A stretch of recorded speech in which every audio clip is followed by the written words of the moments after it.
Tell me about your personal life. No. I mean, okay, I will. I was with my friend, Emily, my very best friend, and we were getting Slurpees in Terrytown. And on the way there, we drove on this road where you have to drive on it to get to my school, basically. And it also was like on the way to 7-Eleven where we were getting Slurpees. And there's this judge that lives on this road, and he's notorious for having cop cars outside, because outside his house to catch speeders and to catch the high schoolers, like doing stuff, even though we go to a good school and hardly anybody ever got in trouble. He was still just like a complete jerk about it. And so we're driving, and I see the toilet.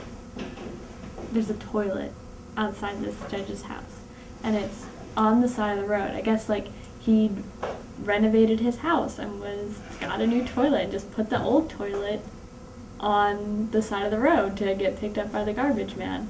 And it's like the dead of night, and so we go, and I say, Emily, pull over, and so she does. And we there are no lights on in the judge's house, and I get out of the car and I sit on the toilet. And she took a picture, and it was all nice. And then she was like, Carley, come on, let's go. And I was like, just give me a minute, I just want to savor this moment. Or I said something ridiculous like that. And then, I pull out my pants and I get back in the car, and I am dying laughing, and she pulls over and she's like, what? And I was like, Emily, I pooped in the toilet. She was like, what? And I was like, I know. It was so fun. Oh, wow. It's almost shameful. Sophomore year, I was in a creative writing class with Peter Sorian. It was his last semester here. And he is old. He was falling apart at the table. I wouldn't be surprised if his ear just drooped down and rested on the table. I was like, oh god.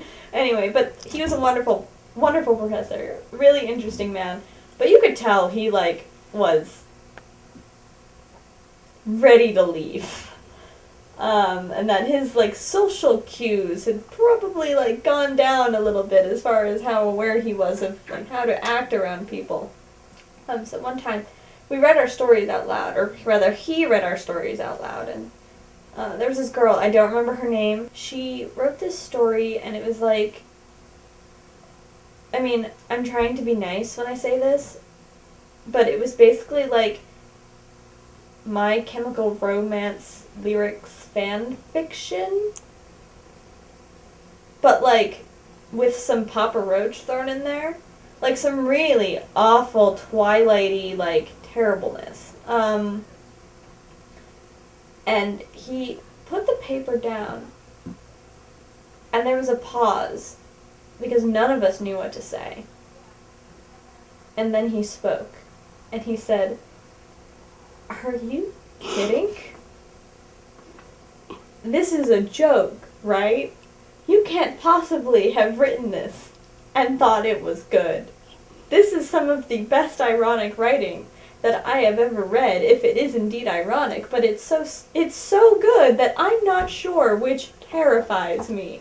And then he burst out laughing, and I tried so hard not to laugh, but I wasn't even laughing so much at the girl's work, but at the situation. She was mortified. I cannot even. If that had happened to me, I would have died right there. I would have, I would have jumped into the coffin that was built behind Peter Sorian's. At any moment he could just lay back and do it, and I'd just take his place and just be like, all right, I rest easy now that I know that my life is meaningless. And he just kept laughing and was like, this is horrible, this is horrible. And it was so sad. I run a brothel, a houseboat brothel off the coast of Miami, Florida. We take the houseboat into international waters, and we wait until we're there to entertain the clients. And once the clients are satisfied, we lift anchor and sail back to shore. That way no police force can touch us, but we can touch you. Is that your slogan? Yes. So, I was like at my locker minding my own business, and I see this other kid who was like probably a drug dealer. I don't know. I didn't really deal with him that much. He was one of those kids that's like the stereotypical, like, always wears their hood up, always smells terrible, and you don't see him in any classes, but you always see him in the hallways anyway. You know, just like doing that palm gesture thing, I guess. So one day, he's walking, and he seems to be minding his own business, and I'm not really taking any notice of him, and I see David coming up behind him, and he's got like his hand in his jacket, so automatically I think, oh shit, and like I start to like, you know, just walk away, just pretend I'm not there, and then I see him pull his hand out of his jacket, and he's not holding a knife, he's holding a crucifix, like, seriously, a goddamn crucifix, and the end of it is like sharpened, like it's made out of wood, but he's like took a pocket knife, I guess, and like whittled away in it, so it's like a Buffy the Vampire stake. I have no idea. So he goes up to this kid, and you know, the kid's walking away from him, and just like right there, like right in his shoulder, and the kid screamed, like turned around, and a scuffle happened, and like meanwhile there's like a broken crucifix in his back. And the teacher comes and breaks it up. I should have ran away and like gotten out of the way, but I just like had to watch this happen because it was like the most ridiculous thing I've ever seen in my life. And I mean, the kid who got stabbed, he was okay. It didn't penetrate more than an inch. It was more like a splinter than a stab wound. But like honestly, who goes around stabbing people with crucifixes except for that girl from The Exorcist? I mean, she was stabbing her vagina, not another person, and I don't even think it was sharpened, although that was a really disturbing scene in that movie, but it was really funny when she was throwing up pea soup.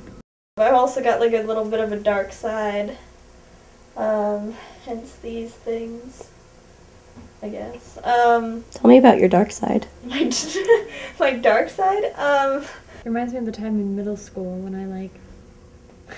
I hid in someone's locker because I was so little. Ooh, yeah, obviously not as little anymore. Considering I can move this whole thing. I used to do horrendous things to people's lockers in middle school. I put a pizza in someone's locker. I put like a bag of ketchup so that it would explode when you opened it in someone's locker. I was like really horrible to people, but only if they were horrible to me first. I was vindictive. I wasn't mean. So it was your form of revenge? Yes. To like put ketchup on people's lockers? Do all sorts of things to people's lockers. What's the weirdest thing you ever did to someone's locker? I took chicken bones from a meal that I had eaten for dinner the previous night, and I set it up like a Frankenstein-esque skeleton in my friend's, well, she wasn't my friend, I hated her, that's the whole point, in her locker. And then I like dripped like some kind of barbecue sauce or ketchup on it, and I know obviously she screamed bloody murder when she opened her locker and saw this mangled mess of bones and what looked like entrails. I mean, like I said, I did terrible things to people, and nobody ever knew that they were me. Also, I would sometimes put love poetry in people's lockers, even if I didn't have a crush on them, because I thought it'd be really funny to, like, watch people be like, oh, who's pining after me? Oh, I bet it's Carl. Oh, no, I bet it's Dennis. And it's like, nope, it was me, you stupid bitch. Prostitution is a real big problem in Miami, and some of the girls there are just treated horribly, so I found them off the street. You know, they were already working. I haven't pressured anybody into doing this. They'd already made that decision for themselves. And I said, come work for me.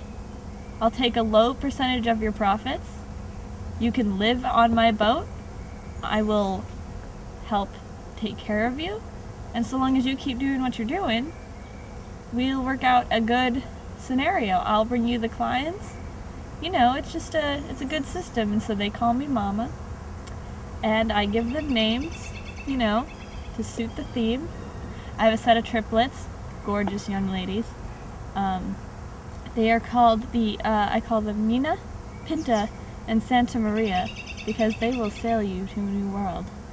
They say that I am Tina Fey. I'm not Tina Fey. That's why I can't get famous, because that fucking woman, who also happens to be my idol, just did it before me. She got famous off my personality. She wrote books that I would have written. She writes sketches that I would have written. It's angering. Because now I'm just second-rate Tina Fey. Doesn't help that I kind of look like her too. But some people go down in history, and some people help the people that go down in history. I mean, I've worked with her a few times. I've had that honor, and I must say, like, she's every bit worth her fame. But I am too.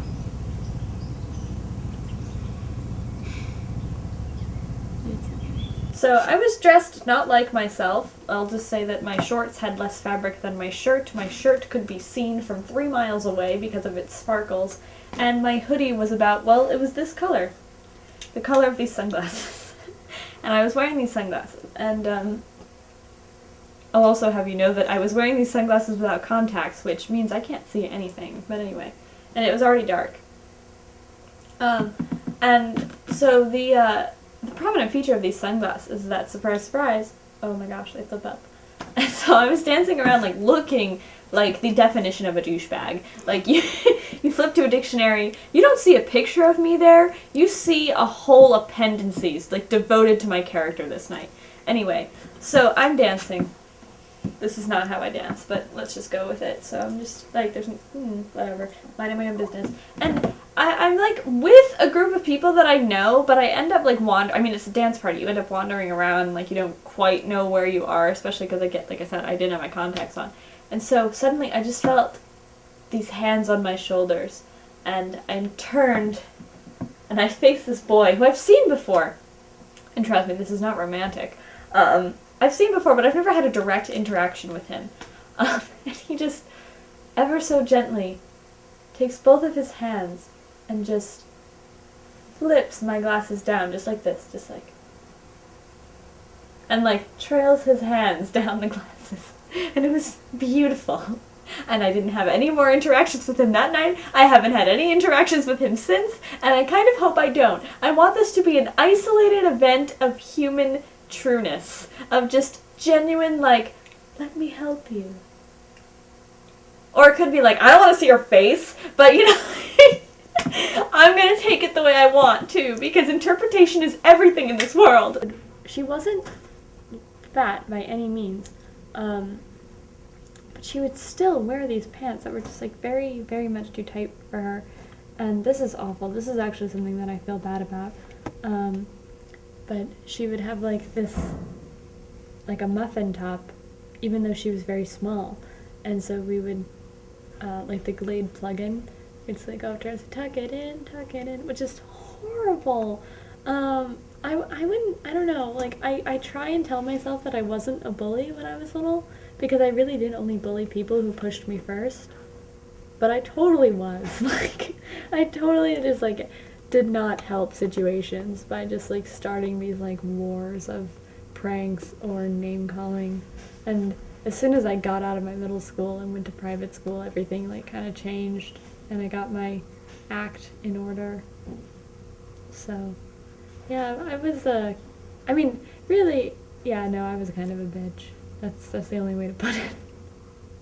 My dad has this thing about strangers, and he's, you know, I guess, like, somebody gave him a look he didn't like, and he just said, God fucking damn it, you people need to fucking stick their own business. And I'm like, Dad, like, come on. What do you do when we go out? And he's like, what do you mean? And I was like, of course people are gonna look.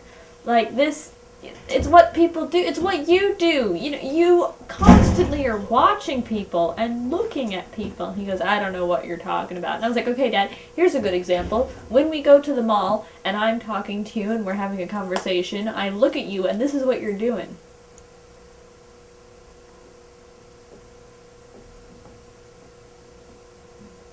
And usually the girls are like my age, Dad.